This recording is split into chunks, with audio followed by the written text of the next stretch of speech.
আজকের ভিডিওটা যদি ইউটিউব আপনার কাছে পৌঁছে দেয় তাহলে অবশ্যই দেখবেন এবং মনোযোগ সহকারে দেখবেন। আজকের ভিডিওটাতে আমি আমার দীর্ঘদিনের কাউন্সেলিংয়ের অভিজ্ঞতাকে বলার চেষ্টা করেছি এবং এখানেতে আমি 8টি খুব গুরুত্বপূর্ণ বিষয়কে আলোচনা করার চেষ্টা করেছি। বর্তমানে আমি কাউন্সেলিং করি না, তাই দয়া করে আমাকে ফোন বা মেসেজ করবেন না। থ্যাংক ইউ, ধন্যবাদ। ভালো করে ভিডিওটা শুনুন। লাইফ আমাদের সবসময় দুটো অপশান দেয়। এক নম্বরটা খুব ভালো, দ্বিতীয় নম্বরটা সেটাও ভালো, কিন্তু আমার দৃষ্টিকোণ থেকে, অর্থাৎ আমাদের দৃষ্টিকোণ থেকে দুটো অপশানই ভালো, কিন্তু আমাদের দৃষ্টিকোণ থেকে বিষয়টা ভালো করে বুঝতে হবে। আজকের ব্যাপারটা আমি চেষ্টা করব যে খুব ইজিলি বোঝাবার জন্য।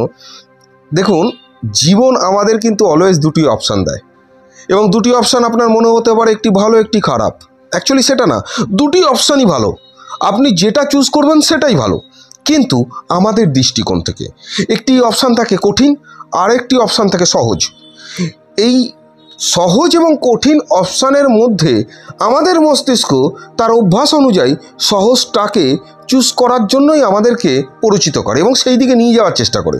কিন্তু কিছু মানুষ আছে যারা এটা বুঝতে পারে এবং যারা ওই সহজ রাস্তাটাকে নেয় না, কঠিন রাস্তাটাকে নেয়, যেটা পারফেক্ট। আমি একটি প্রতিবেদনেতে বিরাট কোহলির একটি ছোট কথা শুনেছিলাম। তো ভদ্রলোক বলছেন যে বিরাট কোহলি যখন অস্ট্রেলিয়ায় যাবেন, তো অস্ট্রেলিয়াতে যেহেতু সেই সময় প্রচণ্ড পরিমাণে গরম ছিল, তার 3 মাস আগে থেকে বিরাট কোহলি বাড়িতে যখন শুতো সে এসি বন্ধ করে পাখা না চালিয়ে শুতো।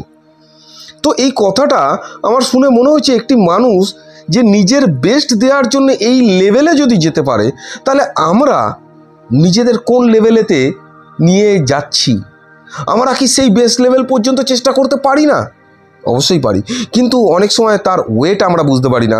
আমাদের মস্তিষ্ক অনেক সময় ভয় পেয়ে যায় তখন সে কী করে যে সঠিক এবং ভুল বিষয়টাকে নির্ধারণ করতে পারে না। অ্যাকচুয়ালি ক্ষমতা আমাদের মধ্যেই থাকে, আমরা তার ব্যবহারটা করতে ভুলে যাই। আমার দীর্ঘদিন কাউন্সেলিংয়ের অভিজ্ঞতা থেকে আজকের ভিডিওটা, যে ভিডিওতে আমি আশা করি আলোচনা করব আপনাদের সঙ্গে যে আমাদের কোন জায়গাগুলোতে ছোট ছোট মিস্টেক হয় এবং এগুলো আমরা জানি, শুধু ধরতে পারি না। জীবন আমাদের সামনে সবসময় দুটো রাস্তাকে উপস্থাপন করে, যেটা বললাম, এবং তার মধ্যে একটি রাস্তা হচ্ছে পরিশ্রমের, সাহসের, ইতিবাচকের দিক, সেটা বেসিক্যালি ইতিবাচক রিলেটেড চিন্তাভাবনা করা এবং কাজকর্ম করা। অন্যদিকে হচ্ছে অলসতা, ভয়, নেতিবাচকের দিক। এবার দুটো বিষয় আমাদের দৃষ্টিকোণ থেকে কোনো একটা সময় মনে হয় ঠিক, আপনার যে অলসতা আছে বা আমার যে অলসতা আছে কোনো একটা সময় মনে হয় ঠিক, এটাতে আমরা মজা পাচ্ছি, কিন্তু এটা ঠিক নয়, আমাকে ঠিক রাস্তায় নিয়ে যাচ্ছে না। প্রতিটি পদক্ষেপ আমরা নিজেরাই সিদ্ধান্ত নিই কোন পথে হাঁটব। আমি 8খানা স্টেপ আলোচনা করব, যেখানেতে আপনারা বুঝতে পারবেন যে আমাদের কোন জায়গাটাতে মিস্টেক হচ্ছে। অ্যাকচুয়ালি আমরা আমাদের ভবিষ্যৎটা কিন্তু বেশিরভাগটাই আমরা নিজেদের হাতেতেই থাকে, এবং এই যে ভবিষ্যতের বিষয়গুলো, দেখুন, ভবিষ্যৎ আমি নিয়ন্ত্রণ করার কথা বলছি না, ভবিষ্যতের পরিকল্পনার কথা বলছি। হবে কি হবে না তো পরের বিষয়, কিন্তু পরিকল্পনাটা আমাদের হাতে থাকে। বিষয়টাকে কিন্তু ভুলভাবে নেবেন না। এবং কেউ একজন আছে যিনি সর্বাধিক বড় পরিকল্পনার মালিক এবং যিনি আমাদের কিন্তু এই পরিকল্পনাগুলো করতে সাহায্য করে, তাকে বিশ্বাস করতে হবে, এটা মাথায় রাখতে হবে। দেখুন, আমাদের লাইফের দুটো চ্যাপ্টার আছে, একটা হচ্ছে কর্মঠ আর একটা হচ্ছে কুঁড়েমি। আপনি কর্মঠ হতে পারেন অথবা কুঁড়ে লাইফ বেছে নিতে পারেন, এটা আপনার হাতে। আমি যদি বিষয়টাকে এইভাবে বলি যে কর্মঠ মানে এরম নয় সারাদিন মানুষটা কাজ করছে। কর্মঠ হলো সাফল্যের ভিত্তি। অ্যাকচুয়ালি কর্ম না করলে আপনি সফল হতে পারবেন, এটা স্বাভাবিক ব্যাপার, আপনিও জানেন। যারা পরিশ্রম করে তারা প্রতিদিন নতুন দক্ষতা অর্জন করে এবং লক্ষ্যের দিকে এগিয়ে যায়। অবশ্যই এগিয়ে যাবে, ধীরে হতে পারে, কিন্তু 100% এগোবে। উদাহরণস্বরূপ আমি যদি একটুখানি বলি, একজন কর্মঠ ব্যক্তি ছোট ছোট কাজের মাধ্যমে তার কিন্তু বড় স্বপ্নটাকে পূরণ করতে পারে। কিন্তু অন্যদিকে যদি কুঁড়ে মানুষটা, যে মানুষটা কুঁড়ে, যে মানুষটা আরামপ্রিয়, সেই কুঁড়ে বিষয়টা আমাদের সাময়িক আরাম দিতে পারে, কিন্তু দীর্ঘমেয়াদী আমাদের কী দেবে? সে অনুতাপ দেবে। আমি কেন করিনি, কী জন্য করিনি, করতে পারতাম, এবং আমার মধ্যে একটা ধারণা তৈরি হবে আমার মধ্যে সেই যোগ্যতাটাই নেই, কারণ আমি একটা অভ্যাস তৈরি করে ফেলেছি। এখন দেখুন, অনেককেই বলা হয় যে আপনি এক্সারসাইজ করবেন। আমার অভিজ্ঞতাতে আমি দেখেছি 90% মানুষ যারা এক্সারসাইজ করে না, এবং আমরা ভাবি যে মানসিক সমস্যা এক্সারসাইজের দ্বারা ঠিক হয়। কেন হবে না? আপনার মস্তিষ্কটা কি আমাদের শরীরের বাইরের কোনো অংশ? তা তো নয় যে প্রতিদিন সকালবেলা দোকান থেকে কিনে আনেন, মস্তিষ্কটা লাগান, আবার মস্তিষ্কটা যখন সন্ধেবেলা হয় সেটা হয়তো আর কাজ করে না, আবার একটা নতুন মস্তিষ্ক সকালবেলার প্রয়োজন হয়, তেমন তো নয় বিষয়টা। তাহলে আমাদের এক্সারসাইজ করলে আমাদের শরীরের যদি উপকারিতা হয়, তাহলে মস্তিষ্ক তো শরীরের বাইরে নয়, তো তার উপকারিতা হবে না কেন? আপনি যদি ধরে, আমি কথা দিচ্ছি আপনাকে, আপনি যদি ঠিকঠাকভাবে ধরে 3টে মাস ডেলি, অন্য কোনো বড় এক্সারসাইজ করতে হবে না, আপনি 3টে মাস ডেলি 40 মিনিট হাঁটুন, খুব জোর হাঁটবেন, 1 মিনিটে 120 পা, আপনি জোরে হাঁটুন 40 থেকে 45 মিনিট 3টে মাস। আমি বড় কিছু করার কথা বলছি না, হাঁটলে তো আপনার শরীর নিশ্চয়ই খারাপ হবে না, আপনার তো ক্ষতি হবে না, এটুকুনি আপনি জানেন নিশ্চয়ই। আপনি 3 মাস হাঁটুন, আপনি দেখবেন আপনার লাইফটা পুরো 180 ডিগ্রি ঘুরে গেছে, আপনি অনুভব করতে পারবেন। এবং প্রত্যেক মুহূর্তে, প্রথম দিকে হয়তো 15-20 দিন 25 দিন আপনি সেই অনুভবটা পারবেন না, কিন্তু তারপর থেকে আপনি সেই অনুভবটা করতে শুরু করবেন, এবং 3 মাস পরে আপনার মনে হবে এটা আমার জীবনের সবথেকে বড় গিফট। আর একটা জায়গা কি, খাটিয়ে মানুষ বনাম আরামপ্রিয় মানুষ। আপনি দেখবেন কিছু মানুষের শরীর দেখলেই বুঝতে পারবেন যে মানুষটা কীরকম। আপনি একজন খাটিয়ে মানুষ হতে পারেন, অথবা একজন আরামপ্রিয় মানুষ হতে পারেন। খাটিয়ে থাকার অর্থ, মানুষটা হওয়ার অর্থ এটা নয় যে সে সারাদিন সকাল থেকে রাত পর্যন্ত খেটে যাচ্ছে, পেরেক মেরে যাচ্ছে, তেমনটা নয়। খাটিয়ের অর্থটা এখানে হচ্ছে চ্যালেঞ্জ গ্রহণ করার ক্ষমতা আছে, বা মানসিকতা তৈরি করা, নিজেকে শক্তিশালী করা। বিজ্ঞান বলে যে নিয়মিত পরিশ্রম শরীর ও মনকে সুস্থ রাখে, হরমোনের যে ভারসাম্য আছে সেটাকে ঠিকঠাক রাখে, আত্মবিশ্বাস বাড়ায়। এই যে অনেকে বলেন আত্মবিশ্বাস বাড়ে না, এটাই হচ্ছে বিষয়। এক্সারসাইজ, আপনাকে পরিশ্রম করতে হবে, খাটিয়ে মানুষ হতে হবে, আপনার আত্মবিশ্বাস বাড়বেই বাড়বে। আর আরামপ্রিয় মানুষদের কী হয়, ওই সাময়িক শান্তি, সাময়িক ভালো লাগে। আপনি আরাম করতে ভালোবাসছেন, দুপুরবেলাটা আরাম করে শুয়ে শুয়ে মোবাইলেতে শর্ট দেখতে দেখতে দুপুরবেলাটা কেটে গেল, এটা যদি আপনার আরাম হয়, বিশ্বাস করুন সেই আরামের দরকার নেই জীবনে। আপনি শক্তিশালী, আপনার মধ্যে উন্নত হওয়ার কোয়ালিটি আছে, কিন্তু আপনি ভালো করে চিন্তা করুন, আপনি উন্নত হওয়ার জন্য বা যে আপনার শক্তিটা আছে তাকে ধার দেওয়ার জন্য কী করছেন? আমার প্রশ্নটা আপনার জন্য থাকলো। তাহলে আপনি আরামপ্রিয় মানুষ হবেন না খাটিয়ে মানুষ হবেন, আপনাকে সিদ্ধান্ত নিতে হবে। 8টা পয়েন্ট আমি বলবো, 8টা পয়েন্ট পারলে লিখে নেবেন। প্রথম পয়েন্ট গেল কর্মঠ বনাম কুড়েমি, দ্বিতীয় পয়েন্ট হলো খাটিয়ে মানুষ বনাম আরামপ্রিয় মানুষ, তৃতীয় পয়েন্ট ব্যস্ততা বনাম অলসতা। এখন ব্যস্ততা আর অলসতা আপনাকে আশা করি বোঝাতে হবে না, তাও আমি বোঝাবো, বিষয়টা বোঝার আছে। আপনি একজন ব্যস্ত মানুষ হতে পারেন, অথবা অলস মানুষ হতে পারেন। ব্যস্ত মানুষ মানে সময়ের সদ্ব্যবহার করা, ব্যস্ত মানুষ মানে সারাক্ষণ ব্যস্ত, সেই বিষয়টাকে খুব সহজে বোঝাটাকে আমি বলছি না, সময়ের সদ্ব্যবহার করা, টাইম ম্যানেজমেন্ট।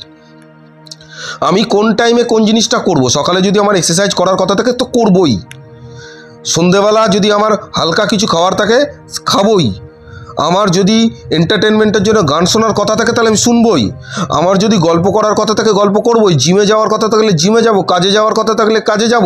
আমার টাইমের পারফেক্ট ইউজ করা, এটা হচ্ছে ব্যস্ততা। সময় একটি সীমিত সম্পদ, এটা মাথায় রাখতে হবে, এবং ব্যস্ত থাকলে আপনি এটিকে অর্থপূর্ণভাবে কাজে লাগাতে পারবেন। প্রথম দিকে হয়তো মিস্টেক হতে পারে, কিন্তু আপনি পারফেক্ট বিনিয়োগ করতে পারবেন নিজের উপরে, যেটা লাস্ট ডে আমি ডিসকাস করেছিলাম, যা সাফল্য এবং সন্তুষ্টি আপনার মধ্যে এনে দেবে। আর অলসতা সময়কে জাস্ট নষ্ট করে, এবং যার রেজাল্ট শূন্য, এবং আপনার মধ্যে এক সময় ফ্রাস্ট্রেশন তৈরি করবে, বিরক্ততা তৈরি করবে, আপনি বিরক্ত হয়ে যাবেন। আপনার কাছে অপশান দুটো আছে, ব্যস্ততা এবং অলসতা। আপনি কি করবেন? নিজেকে প্রশ্ন করুন, শুধু নিজেকে প্রশ্ন করুন, দেখবেন পারফেক্ট অ্যান্সার আপনি পাচ্ছেন, এবং যে অ্যান্সারটা পাবেন সেটাই আপনার দৃষ্টিকোণ, আপনি সেইভাবে চলুন। সাহস বনাম ভয়, 4 নম্বর পয়েন্ট। আপনি সাহস অর্জন করতে পারেন, সাহস বাইরে কিনতে পাওয়া যায় না, অর্জন করতে হয়, অথবা হয়তো ভয় পেতে পারেন, দুটোর মধ্যে একটা।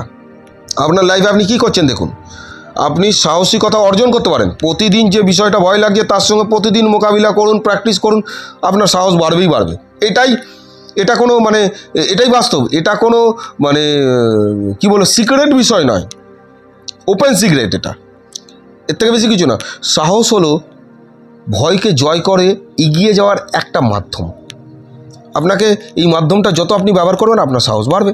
মনোবিজ্ঞান বলে যে ভয় প্রায়শই কাল্পনিক, কল্পিত, যা আমাদের বাস্তবতাকে সীমাবদ্ধ করে দেয়, আপনাকে সীমাবদ্ধ করতে বাধ্য করবে, আপনি নির্দিষ্ট গণ্ডির মধ্যে চিন্তা করতে বাধ্য করবেন। কিন্তু ভয় প্রায়শই কল্পিত। আপনি ভালো করে চিন্তা করুন, আপনি লাস্ট 1 সপ্তাহ, লাস্ট 1 মাস, লাস্ট 6 মাসে যে ভয়গুলো পেয়েছেন, আপনি বাস্তবে চিন্তা করুন একটাও ঘটেছে পারফেক্টলি যেভাবে ভেবেছেন? ঘটেনি। সাহসী পদক্ষেপ অলওয়েজ আত্মবিশ্বাস বাড়াবে। আর এটা না, একটা প্যাটার্ন ওয়াইজ ফলো করে। আপনি যখন লড়তে থাকবেন না, আপনার মধ্যে লড়ার প্যাটার্ন তৈরি হয়ে যাবে। আপনাকে কিচ্ছু করতে হবে না, আলাদা কোনো কিছু খেতে হবে না যে যার জন্য আমার সাহস বাড়বে, আত্মবিশ্বাস বাড়বে, এমনটা হয় না। একটি নতুন কাজ শুরু করার আগে যদি আপনি ভয় পেয়ে যান, সুযোগটা হারাবেন। কিন্তু তাকে যদি বিবেচনা করেন এবং সাহসিকতার সঙ্গে ধীরে ধীরে এগোন, আপনি দেখবেন যে সেই জায়গাটা ঠিক সাকসেস হয়ে গেছে। ভয়কে ছায়া হিসাবে ভেবে নিন। ভয় মানুষের জীবন থেকে যায় না, ভয় একটা স্বাভাবিক কমন বিষয়। কিন্তু আমরা যদি কল্পিত ভয়কে বাস্তব ভাবি, সেটা কিন্তু স্বাভাবিক নয়। নিজেকে প্রশ্ন করুন, আমি এই প্রশ্নটা করবেন নিজেকে যারা ভয় পাচ্ছেন, আমি যে ভয় পাচ্ছি এটা কতটা বাস্তব? আমি যে ভয় পাচ্ছি এটা কতটা উচিত? আমি যে ভয়টা পাচ্ছি এটা কতটা ঠিকঠাক? আমি যে ভয় পাচ্ছি এর রেজাল্ট কী হতে পারে? যদি রেজাল্ট হওয়ার থাকতো তাহলে আগে হলো না কেন? দূরে গেলে আপনার শ্বাস নিতে কষ্ট হয়, তাহলে দূরে কি আপনি যেখানে যাচ্ছেন বাড়ির থেকে সেই জায়গাটা কি মরুভূমি? সেখানেতে অক্সিজেন নেই, সেই জায়গাটাতে অক্সিজেনের ঘাটতি আছে। আর আপনার বাড়িতে বিরাট বিরাট বড় বড় গাছপালা আছে আর অক্সিজেন সিলিন্ডার আছে। মানে আপনার বাড়িতে অক্সিজেনের ভরপুর আর বাইরে গেলে অক্সিজেন নেই, তেমনটা না। এটা আপনার মনের ধারণা শুধু। মাথায় রাখবেন, ভয়টা এখান থেকে উৎপত্তি হচ্ছে। পঞ্চম, টেনশান মুক্ত জীবন আর টেনশান যুক্ত জীবন। আপনি টেনশানকে হারিয়ে টেনশান মুক্ত জীবন কাটাতে পারেন, অথবা টেনশান যুক্ত জীবন কাটাতে পারেন। That is your choice. Tension শরীর ও মনকে ক্ষতি করে দেবে। টেনশান আপনার শরীর এবং মনকে ক্ষতি করবে একদম। আপনার যে প্রবলেমটা হয়নি সেটা নিয়ে আপনি যদি টেনশান করেন, আপনার পুরো এনার্জিটা লস হয়ে যায়। এটাই ক্ষতি। অসুখ বিসুখ আমাদের বিভিন্ন কারণে হতে পারে, স্বাভাবিক ব্যাপার। কিন্তু কিছু মানুষকে আপনি লক্ষ্য রাখবেন, সাধারণ জ্বর হলো, সর্দি কাশি হলো বা বাচ্চার কিছু হলো, এমন টেনশান করে রাতের ঘুম চলে যাবে।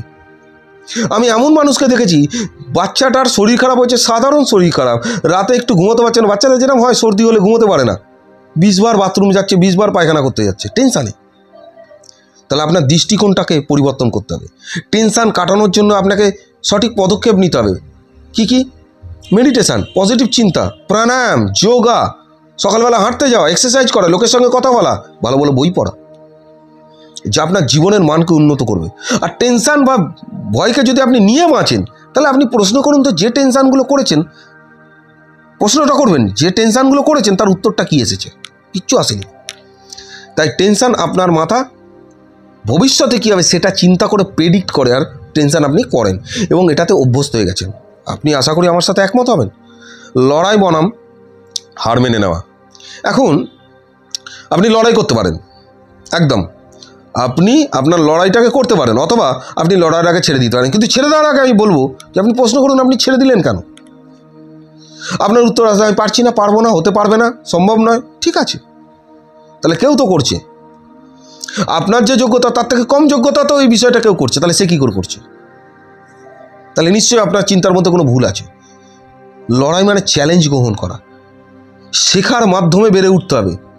আপনাকে বেড়ে ওঠার পর আপনি শিখতে পারবেন না, শেখার মাধ্যমেই মানুষ বেড়ে ওঠে। ইতিহাসে সফল ব্যক্তিদের আপনি দেখুন, বারবার দেখুন, তারা বারবার ব্যর্থ হওয়ার গল্প বলেছে। ব্যর্থ না হলে মানুষ সফল হয় না, কোনোদিনও হয় না।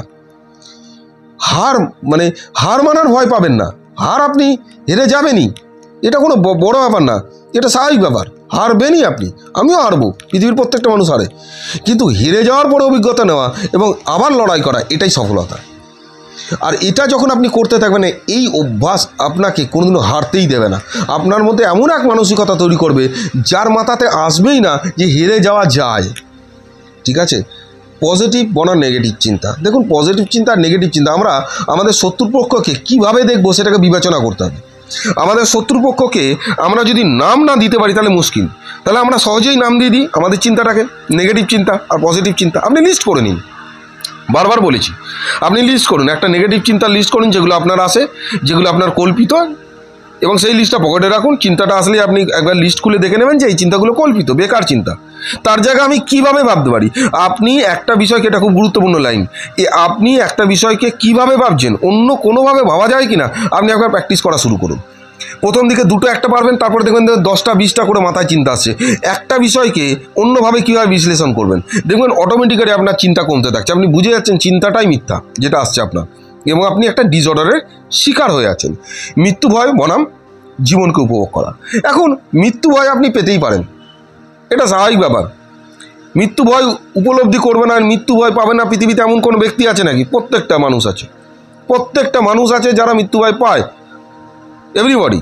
কিন্তু মৃত্যু ভয়টা প্রতিদিন পেয়ে এবং একটা অযৌক্তিক কল্পনাকে খাড়া করে আমার মৃত্যু হবে, আমি আগে থেকে প্রেডিকশান করে ভয়েতে বসে আছি, তাহলে তো আমার তো এটা তো যৌক্তিকতা নেই, এটা তো অবৈধ চিন্তা, একটা এর তো কোনো বৈধতা নেই, প্রমাণ নেই। তাহলে এই বিষয়টাকে আপনি কতটা প্রাধান্য দেবেন?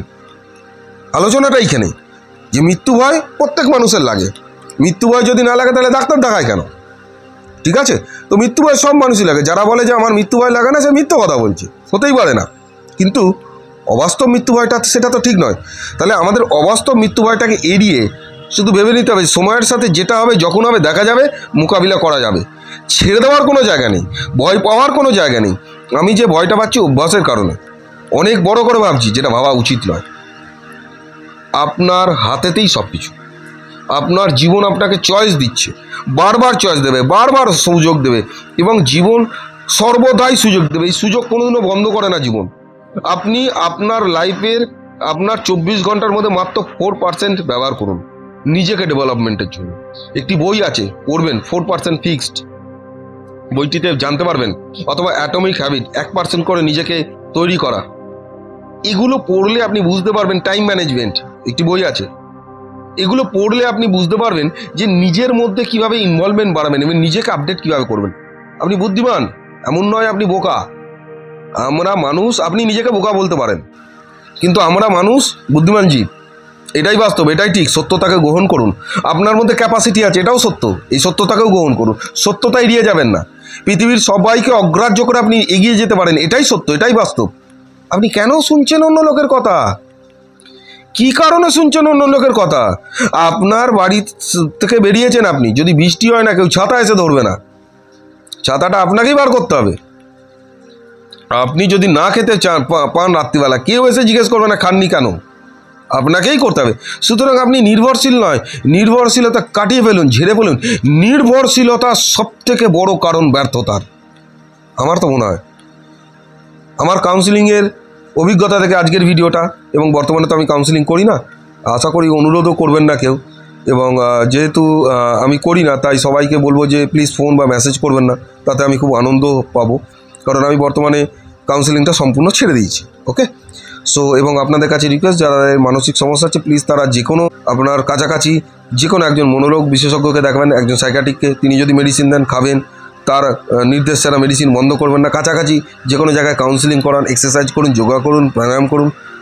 এবং আই থিঙ্ক আমরা নেক্সট ডে আবার একটা নতুন বিষয় নিয়ে কথা বলবো, এবং খুব তাড়াতাড়ি আমি চেষ্টা করছি একটি যোগা ক্লাস তৈরি করার, যেখানেতে আপনারা সেই সুযোগটা পাবেন, এক্সারসাইজের ক্লাস টোটালি, যাতে আপনারা এক্সারসাইজ করতে পারেন, বুঝতে পারেন, শিখতে পারেন, আর কিছু নয়। Thank you. তো নেক্সট টাইমে যেরম হবে আমি জানাবো। তো আশা করি ভিডিওটা আপনাদের ভালো লেগেছে। ধন্যবাদ।